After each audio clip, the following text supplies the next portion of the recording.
Despite the recent collapse of African Bank and the struggle by global banks to meet Basel III requirements of holding enough cash, the South African Reserve Bank says investors need not worry about the local banking system.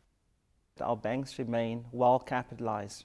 The capital adequacy levels is about 14.6% compared to the statutory minimum capital levels of 10%.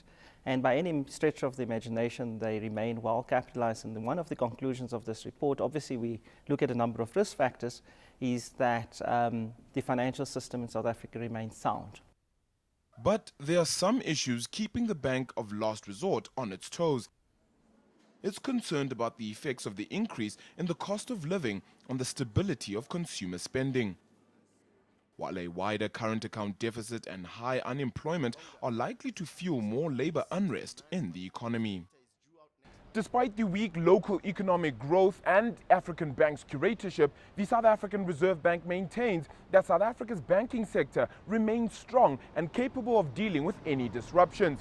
But the potential rise in interest rates in the United States has brought about the potential of diminished investments hitting our shores in the near future.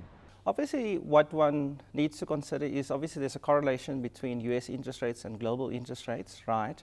But I think one of the issues that we have emphasized in previous statements is that it is one of the input factors that we have to consider, but we also have to look at domestic conditions and we have to look at the inflation path. Meanwhile, unsecured lending has risen to 490 billion rand in the first half of the year, although the growth remains lower when compared to previous terms. The bank's confidence in the country's financial system is stronger than ever, but it warns that global and local uncertainties need to be monitored closely.